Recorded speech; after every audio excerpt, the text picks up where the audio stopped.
तो हम part 1 complete कर चुके हैं परसेंटेज का। अब क्या है हमारा पार्ट 2। तो पार्ट 2 कंप्लीट करने से पहले हम क्या सीखेंगे इसमें आज कि भिन्न को परसेंटेज में कैसे बदलते हैं और परसेंटेज को भिन्न में कैसे बदलते हैं। ठीक है, तो सबसे पहले क्या सीखेंगे हम कि हमें कोई भिन्न दी हुई है, यदि उसे परसेंटेज में कैसे बदल सकते हैं। तो देखो, यदि हमारे पास 1 है, इसे परसेंटेज में कैसे बदलेंगे हम, इसमें क्या करेंगे 100 की मल्टीप्लाई करेंगे, सीधा सीधा 100 की गुणा करेंगे तो ये हो जाएगा आपका 100%। ठीक है, ये हो गया आपका 100%। यदि क्या है, अब हमें भिन्न दे रखी है दूसरी 1/2, इसे यदि हम 100 में बदलेंगे तो क्या आ जाएगा, ये जाएगा आपका 50%।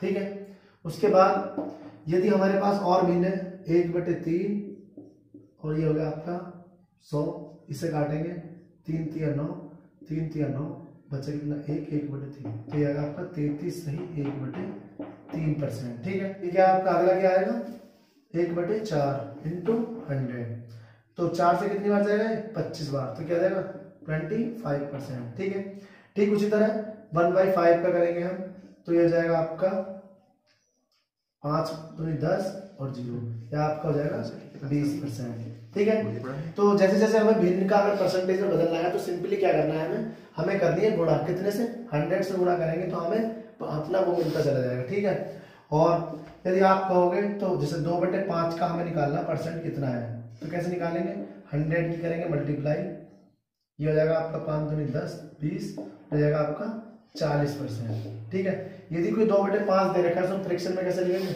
40%। उसके बाद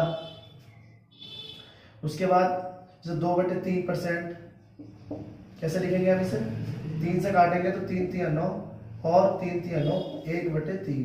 अब इसकी गुणा इसमें करेंगे तो कितना जाएगा 3 दूनी 6 और 3 दूनी 6, तो 66 सही 2/3%। तो अब तक क्लियर हो चुका होगा कि हम भिन्न को यदि हम परसेंटेज में बदलते हैं तो 100 की क्या करते हैं गुणा। यदि हम 100 की गुणा करते हैं तो हमें संख्या किस में मिल जाती है परसेंटेज में। तो ये अब तक क्लियर हो चुका है कि अगर भिन्न को हमें परसेंटेज में बदलना है तो 100 से क्या करना पड़ेगा गुणा करना पड़ेगा, तो हम इसमें आ जाएंगे परसेंटेज में।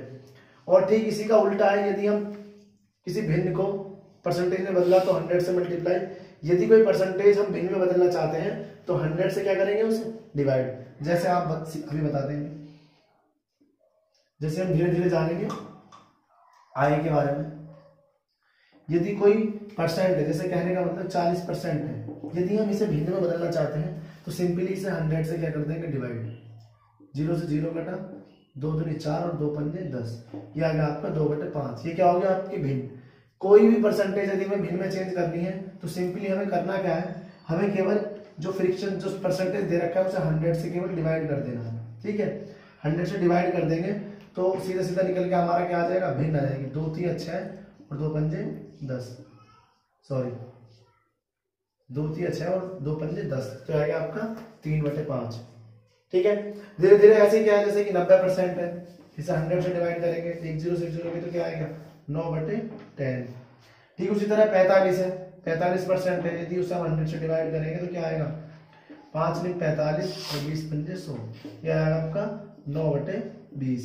ठीक है, तो ये तरीका है आपका परसेंटेज को भिन्न में बदलने का, और इससे पहले हमने सीखा भिन्न को परसेंटेज में बदलने का। तो ये 2 तरीके हैं, यदि आपके पास है तो आप परसेंटेज में बहुत आगे निकल सकते हो। और सारे कंसेप्ट जो है वो इन्हीं पे बेस्ड है कि परसेंटेज को फ्रिक्शन में और फ्रिक्शन को परसेंटेज में कैसे बदल सकते हैं। इनका फायदा क्या है वो मैं आपको बताता हूँ, फायदा कैसे होता है इनका। देखो, यदि कोई सवाल है, कहता है हमसे कि किसी संख्या का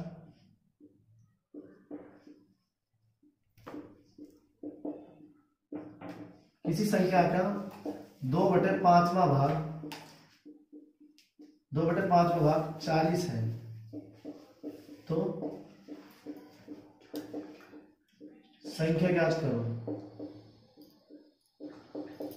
ठीक है, तो क्या करना है, हमें संख्या ज्ञात करनी है। यदि किसी संख्या का 2/5वां भाग 40 है तो संख्या ज्ञात करो, तो वहां पे क्या मानेंगे, जैसे 2/5 है, 2/5, तो मैंने माना वो संख्या कितनी है 5, और उसका 2/5वां भाग कैसे निकालोगे। यदि मेरी संख्या 5 है तो उसका 2/5वां भाग क्या निकलेगा, यदि संख्या 5 है उसका 2/5वां भाग क्या आएगा 2। ठीक है, तो सिंपली क्या करना है, हमें ये सब नहीं करना है, केवल समझने के लिए है। हमें क्या करना, संख्या वो कितनी है 5, और उसका 2/5 में भाग है 2, ऊपर वाली कंप्लीट संख्या और जो उसका भाग है वो ऊपर वाली संख्या। तो ये कह रहा है कि 2 बराबर यदि 40 है तो 5 बराबर कितना हो जाएगा, 1 बराबर 20 और 5 बराबर 100। तो इससे हम क्या निकाल सकते हैं, बहुत आसानी के साथ बिना कैलकुलेशन करे आंसर तक पहुंच सकते हैं। ठीक है, देखो अब कह रहा है किसी संख्या का 2/5 में भाग 40 है, तो मैंने सोचा कि पूरी संख्या कितनी है 5, उसका 2/5 में भाग कितना है 2, जो कि निकल के भी आया 2। यदि 2 की वैल्यू दे रखी है उसने 40, तो 1 बराबर कितना होगा 20। मैंने टोटल संख्या कितनी मानी थी 5, लेकिन 1 बराबर 20 है तो 5 बराबर 100। ये इन क्वेश्चनों को करने के तरीके हैं जो हम आसानी के साथ कर सकते हैं। तो नेक्स्ट क्वेश्चन, यदि किसी संख्या का 7/9 भाग कितना है 140। यदि किसी संख्या का 7/9 भाग 140 है तो फिर संख्या ज्ञात कीजिए।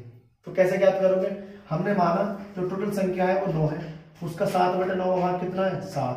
ठीक है, तो 7 बराबर दे रखा है उसने कितना 140, तो 1 बराबर कितना आएगा 2 सत्ते 7 दूनी 14 है, तो 1 बराबर आएगा 20। यदि 1 बराबर 20 है तो 9 बराबर कितना आएगा 180। ठीक है, तो वो संख्या क्या है, वो संख्या 180 है। टोटल संख्या कितनी है 180, उसका 7वां भाग कितना 140। अगर नहीं समझ में आया तो फिर से समझो। हम कह रहे हैं कि किसी संख्या का 7/9 भाग 140 है, तो मैंने सोचा कि पूरी संख्या कितनी है, वो 9 संख्या है 9, तो 9 का 7/9 कितना होगा 7, तो 7 बराबर दे रखा है 140। तो 1 बराबर निकालोगे तो कैसे निकालोगे 140/7, 7 दूनी 14, तो 1 बराबर कितना आ गया 20। यदि 1 बराबर 20 आया है तो 9 बराबर कितना आ जाएगा 9 गुणा 20 कितना आ जाएगा 180। पता चला कि वो संख्या कितनी थी 180, उसका 7वां भाग कितना है, मतलब 7/9 भाग कितना है 140। ठीक है, उसके बाद ऐसे कुछ क्वेश्चन लेते हैं। नेक्स्ट क्वेश्चन देखिए। देखो ये क्वेश्चन आपको अंदर जब परसेंटेज में आप आ जाओगे तो बहुत ज्यादा हेल्प करेंगे। किसी संख्या का 3/5 में भाग कितना है 240। ठीक है, किसी संख्या का 3/5 में भाग 240 है, तो संख्या ज्ञात करो।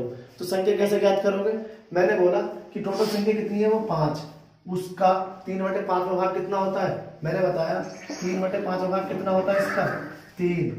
ठीक है, तो कितना होता है 3। अब दे रखा है उसने कि 3/5 में भाग होता है 3, तो 3 बराबर दे रखा है 240। 1 बराबर कितना हो गया 80। 1 बराबर 80 कैसे निकलेगा 240/3, 3 × 24, तो ये कितना होगा 1 बराबर हो गया 80। यदि 1 बराबर 80 है तो 5 बराबर 400। ठीक है, ये किसने कहा 400 आ गया। ठीक है।